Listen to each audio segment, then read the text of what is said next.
Hey everyone, good morning.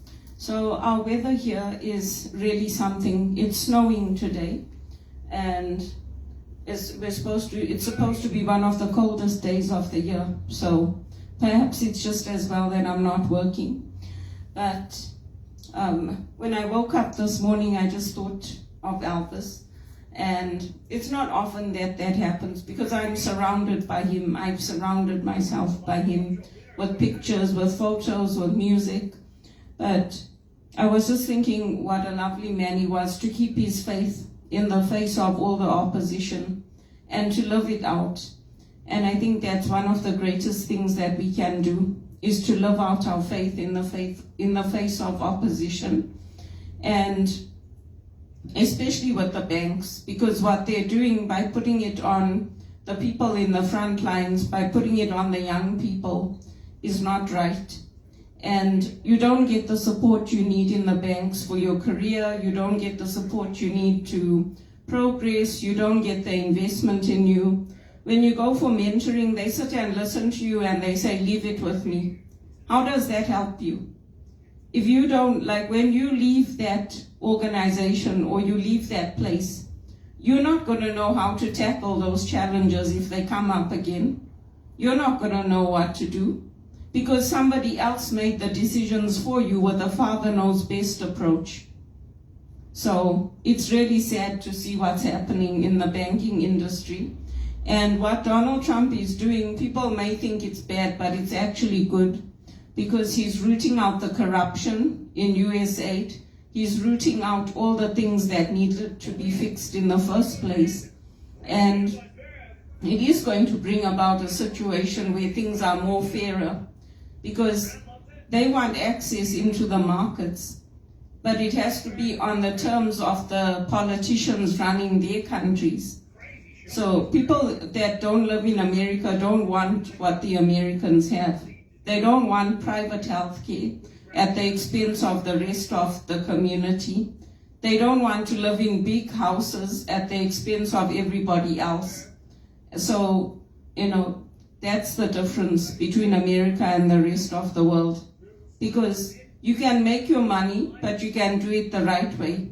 You can have your big cars and your big houses and pave roads and do it the right way.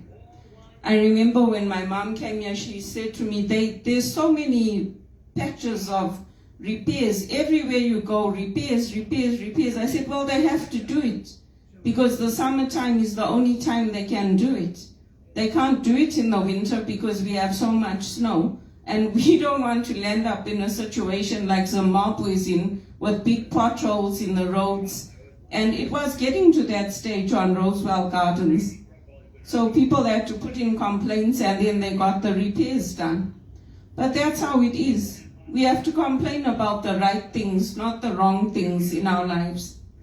And especially with me now, I'm praying this medication works, because I can see when I'm taking my blood pressure treatments, I can see there's a bit of erratic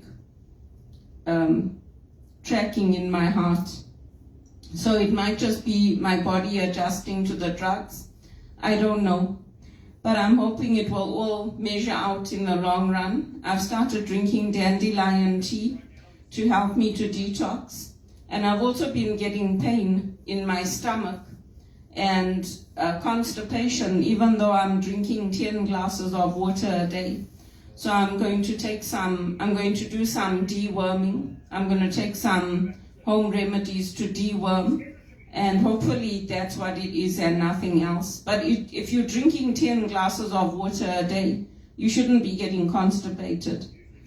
So, and I'm using my essential oils. I'm using lavender, I'm using some of the other oils that I use, which you can use without contraindications. So I'm still using that. I'm using bergamot, I'm using orange, and I have a diffuser, so I put a few drops into the diffuser as well, because then it's in the air and you breathe it in, it goes into your body. So let's see. I woke up to this and I was like, oh yeah, this weather it's not just weather. And people can say what they like. It is a sign from God. And when the banks go after people in the Vatican, they go after me, they go after people like Boris Becker, what about them? What about all the CEOs and everybody at the top that allow all the money laundering and make a big joke of it? What about them? What about all the musicians that have all these tax havens?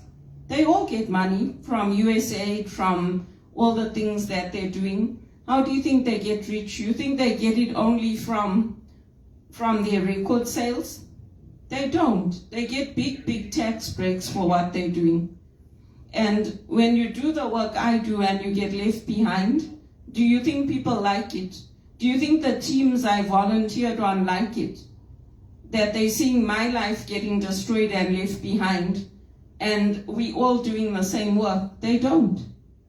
So people have to think, including Jamie Dimon. He's going around telling people that, oh, this is bad, we're going to have a recession. So if you keep telling people you're going to have a recession, then you're going to have a recession. Look at what they're trying to achieve and what they're trying to accomplish, and change your mindset. And stop going after spiritual directors like me, and going after people in the Vatican and tennis players like Boris Becker. Look at your own systems, and look at your own systems of justice and injustice, including in the banks, because it's not fair and it's not right.